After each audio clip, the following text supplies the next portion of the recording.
Saudara yang dikasihi Tuhan, dalam renungan kita hari ini, saya ingin berbagi tentang sebuah cerita. Saya baru membaca cerita ini beberapa waktu yang lalu dan menarik banget. Berbicara mengenai mencintai anak, menerima anak itu apa adanya. Ada sebuah cerita mengenai sebuah sekolah yang didirikan di kalangan para binatang. Jadi ada binatang-binatang ini kumpul berdialog dan mereka itu membuat sebuah sekolah yang bagus luar biasa dengan kurikulum yang sangat canggih dengan tujuan supaya anak-anak binatang yang sekolah di sekolah ini akan menjadi anak-anak binatang yang sangat superior dibandingkan dengan anak-anak binatang yang lain. Nah, sekolah ini diakreditasi, yaitu akreditasinya disamakan dengan manusia. Karena tujuannya mereka berharap supaya anak-anak binatang yang dikirimkan ke sekolah ini akan menjadi unggul sekali, outstanding, nah, di atas, above average. Lalu ada banyak mama-mama binatang, mama papa binatang yang kepengen banget, wah ini sekolah bagus, kurikulumnya amazing. Kurikulumnya bagaimana saudara?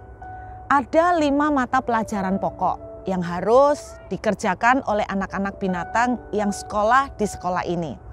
Yaitu pelajaran berenang, pelajaran berlari, pelajaran memanjat, pelajaran terbang, dan pelajaran menyelam. Jadi ada 5 mata pelajaran pokok yang mereka harus kuasain dengan nilai minimal 6 untuk menguasain ini. Kira-kira seperti itu. Kemudian lamarlah orang tua murid binatang ini excited. Dan karena kurikulumnya bagus, ya mahal lah sekolah ini. Wah, sampai dibela-belain deh. Pokoknya anak-anaknya dikirimkan ke sana untuk sekolah karena mereka berharap anak-anak mereka akan menjadi unggul di atas rata-rata. Dikirimkanlah anak elang. Wah, kemudian dikirimkan juga anak bebek. Dikirimkan juga anak katak. Lalu anak tupai dan anak rusa. Wah, orang tua ini happy banget. Dan mereka berharap bahwa anak-anak mereka akan menjadi jauh lebih hebat daripada mereka. Ketika mereka mulai masuk sekolah, kita bisa menebak. Ternyata si elang sangat unggul, menonjol di dalam pelajaran terbang. Wah, tidak ada yang mengalahkan saudara. Dia terbangnya bukan cuma sekedar terbang, tapi meliuk-liuk, hebat. Pokoknya top banget, superior dia di situ. Kemudian anak katak, wah hebat banget, keluar masuk air, menyelam, hebat banget nih katak. Kemudian anak bebek, hebat banget di dalam berenang, bukan sekedar berenang tapi berenang dengan gaya yang indah dan dia menguasai semua kolam di situ. Kemudian anak tupai, wah hebat banget di dalam pelajaran memanjat, tidak bisa terkalahkan oleh murid-murid yang lain. Kemudian anak rusa. Waduh, sudah tidak bisa dikatakan pelajaran berlari itu kekuatan dia, kekuasaannya dia. Dia bisa berlari dengan kencang. Persoalan mulai terjadi, kekacauan mulai muncul. Ketika apa? Masing-masing binatang ini berusaha untuk menguasai kemampuan-kemampuan yang lain.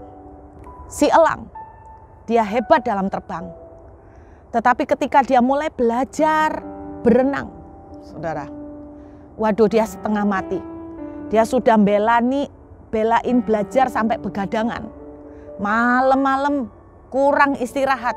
Dia terus ngejar belajar untuk berenang. Hasilnya bukannya bisa berenang, malah beberapa kali dia pingsan karena kekurangan nafas. Karena dia tidak sanggup untuk berenang. Lalu si tupai, dia pintar memanjat. Tapi ketika dia mulai belajar terbang, dia fail. Karena berkali-kali dia harus gagal untuk jatuh, sehingga apa? Badannya benjot semuanya. Badannya mengalami banyak luka. Rusa hebat sekali untuk berlari. Tetapi ketika dia mulai pelajaran-pelajaran yang lain, dia mulai belajar terbang, waduh, mungkin terbangnya cuma dalam bentuk lompatan seperti ini.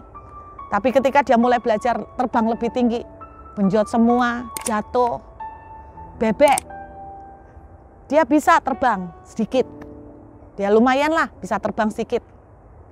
Terus kemudian dia belajar untuk lari, dia bisa belajar untuk lari. Tapi ya semua ketawa-ketawa saudara, karena melihat gaya larinya lucu sekali. Dia bisa sedikit berlari, oke lah, lumayan nilainya tapi ya masih di bawah 6. Tapi dia diketawain banyak teman-temannya karena lucu gayanya. Tapi ketika dia belajar memanjat, waduh, dia babak belur. Sehingga akhirnya pada akhir semester tidak ada satupun dari murid ini lulus. Malah mereka mengalami penurunan drastis. Penurunannya apa? Si elang karena terlalu banyak memar, benjot-benjot, akibat dia belajar berenang terus banyak kondisi fisiknya gampang sakit. Terus si tupai juga memar semua, luka-luka di badannya. Si bebek belajar manjat, kakinya memar semua. Akhirnya apa? Si bebek mau berenang juga sakit semuanya. Si tupai mau memanjat lagi sudah gagal karena terlalu lemah badannya. Demikian juga dengan semua binatang. Karena apa? Karena secara fisik mereka luka semua. Sehingga mereka tidak bisa melakukan kekuatannya, kemampuannya, potensinya dengan maksimal. Nah saudara, pada waktu saya membaca cerita ini, saya teringat berapa banyak kita ini sebagai orang tua, idealis kita adalah memang kepengen anak kita tuh superior. Kita selalu kepengen anak kita tuh kalau bisa above average. Tetapi seringkali kita itu memaksa anak-anak kita memaksa dengan idealisme kita. Saya ketemu dengan banyak orang tua yang memaksa anaknya harus sekolah arsitek, memaksa anaknya harus sekolah bisnis. Padahal anaknya lebih suka di bidang musik, padahal anaknya mungkin sekolah sukanya di bidang art. Tetapi orang tua seringkali berpikir apa sih art, buat apa gitu kan.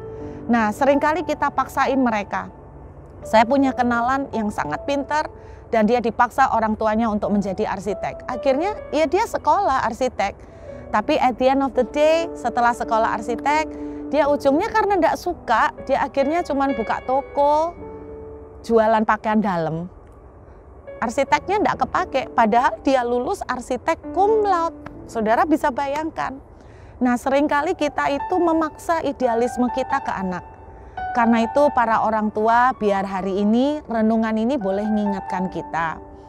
Mencintai anak apa adanya itu berbicara mengenai bahwa kita harus belajar untuk menghargai dan memberi mereka kesempatan untuk berkembang penuh di dalam potensi yang mereka punya. Kalau memang mereka bisa terbang, mari kita istilahnya support mereka. Untuk mereka maksimal di dalam terbang, mereka akan bahkan menjadi yang terbaik di dalam keahlian terbang. Kalau mereka bisanya berenang, kita support dan dukung mereka sehingga mereka menjadi yang terbaik di dalam berenang. Temukan apa yang menjadi potensi anak saudara dan support dan dukung mereka untuk menjadi terbaik di bidang mereka. Saya berdoa ini akan menjadi renungan kita hari ini. Let's see time. God bless you.